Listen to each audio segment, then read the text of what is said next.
बिस्मिल्लाहिर्रहमानिर्रहीम। Dear students, हमारे पास जो नेक्स्ट चैप्टर है, नेक्स्ट टॉपिक है, वो है 12.14 topic capacitance of A parallel plate capacitor. हमने कैपेसिटर को स्टडी किया, अब हमने उसकी कैपेसिटेंस फाइंड करनी है कि ये कैपेसिटेंस क्या होती है। कुछ थोड़ा बहुत हम वहाँ पे भी इसके बारे में पढ़ के आए हैं, लेकिन यहाँ हम डिटेल से देखेंगे कि consider we have a capacitor having two metallic plates each of area is separated by a distance as shown in fig. यहाँ पे आपको फिगर में ये चीज़ें नज़र आएंगी कि as the electric field is uniform, as we now that the equation of capacitance is in case of vacuum और एयर बिटवीन द प्लेट्स। हमने जब बात की थी कैपेसिटर की, तो उसकी दो प्लेट्स थी इस तरह से, उनके दरमियान में हमने कोई मटेरियल नहीं रखा था, या तो एयर थी या उनके दरमियान वैक्यूम यानी कुछ भी नहीं था। तो उस सूरत में हमारे पास जो इक्वेशन बनती है वो बनती है सी, ये vacuum is equal to Q divided by potential. Q is charge and V is the potential difference as E is related with D. हम जानते हैं कि जो ई है वो रिलेट करता है किसके साथ, डी के साथ, यानी इनके दरमियान जो सेपरेशन डिस्टेंस होता है वो क्या होता है, डी होता है। इनके दरमियान जो सेपरेशन डिस्टेंस होता है वो कितना होता है, डी होता है। तो हम ये जानते हैं कि E is equal to V, यानी potential difference divided by the separation distance, as Q is the charge on either of the plate of area A, the surface density of charge on the plate is as. हम जानते हैं कि अगर हम क्या निकालें, इसका चार्ज निकालें, चार्ज डेंसिटी निकालें, density is equal to charge per unit area, number of charge per unit area. तो सिग्मा इज इक्वल टू क्या, total charge divided by area. ये हमारे पास क्या आ जाता है, sigma is equal to total charge divided by area. As we now that by applying Gauss's law, जब हमने गासेस लॉ अप्लाई किया था तो हमें आई होप कि आपको याद होगा कि हमने इस तरह की दो प्लेट्स ली थी, एक पॉजिटिव दूसरी नेगेटिव, और इनकी इलेक्ट्रिक फील्ड कैलकुलेट की थी, इनकी इलेक्ट्रिक फील्ड कैलकुलेट की थी। और वो जो हमारे पास इलेक्ट्रिक फील्ड आई थी वो आई थी sigma divided by epsilon not. और अगर आप गौर करें तो यहाँ पे हमारे पास कैपेसिटर के केस में भी ऐसे ही आ रही है।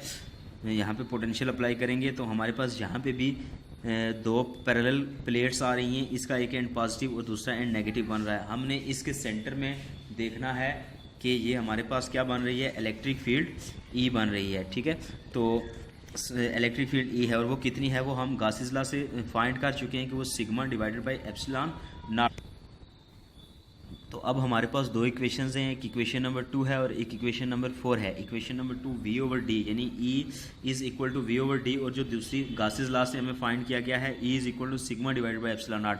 जब हमने इन दोनों को कंपेयर किया हमारे पास आया v divided by D is equal to sigma की जगह पे हमने क्यू ओवर ए लिख दिया। ठीक है, तो ये Q over A epsilon naught, so v over D is equal to Q over A epsilon naught, implies that A epsilon naught, यानी ये इस तरफ ले जाएं और d अपनी जगह पे रहे और v इधर ले आए। A epsilon naught divided by D is equal to Q over सी।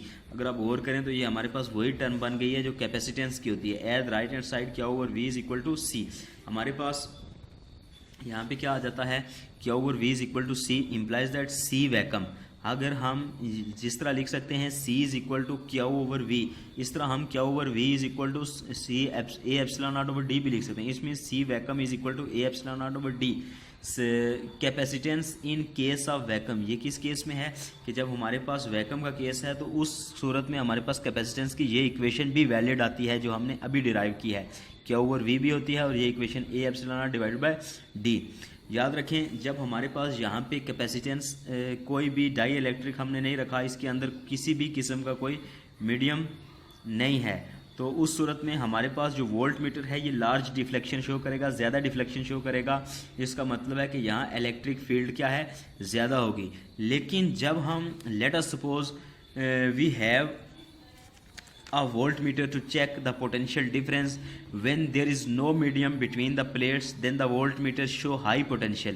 जब यहाँ पे हमारे पास कोई मीडियम नहीं होगा तो यहाँ पे हमारे पास हाई पोटेंशियल आएगा, जबकि हम जब मीडियम रखेंगे when there is a medium between the plates then deflection drops and show लो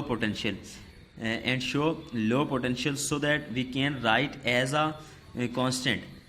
तो हम इसको किस तरह लिख सकते हैं कि अगर हमारे पास यहाँ पे जब डाई इलेक्ट्रिक रखते हैं तो हमारे पास अब जो हम फर्स्ट कॉलम लॉ में पढ़ के आए हैं कि अगर मीडियम रखेंगे तो ये मीडियम होगा तो क्या फ़र्क पड़ेगा, ये मीडियम होगा तो क्या फ़र्क पड़ेगा, सेम वही चीज़ें। ये एप्सिलॉन आर हमने ए एप्सिलॉन नॉट, इस इक्वेशन में ए epsilon naught divided by D में एप्सिलॉन आर का इजाफा कर दिया इन केस ऑफ मीडियम, सेम उस तरह जिस तरह हमने कॉलम लॉ में इजाफा किया था।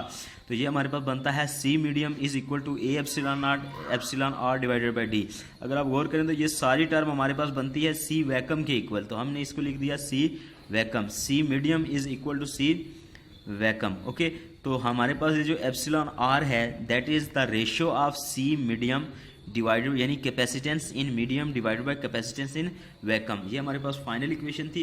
इस टॉपिक में हमने मीडियम और बगैर मीडियम के कैपेसिटेंस फाइंड की, और हमारे पास लास्ट में एक टर्म आई जो कि रेशो होती है मीडियम और इसके वैकम की कैपेसिटेंस के। तो हम इसको यूँ डिफाइन कर सकते हैं कि द रेशो, यहाँ बुक पे आपको गिवन है कि the ratio of a capacitance of a parallel plate capacitor with an insulating substance as medium between the plates to its capacitance with vacuum or air as medium between them।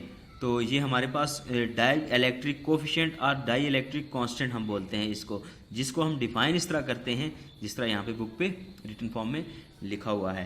तो हमारे पास capacitors की different forms ये यहाँ पे दिखी हैं, collection of capacitor used in various application. इस तरह के कैपेसिटर्स हमारे पास मौजूद होते हैं डिफरेंट इलेक्ट्रॉनिक सर्किट्स के अंदर।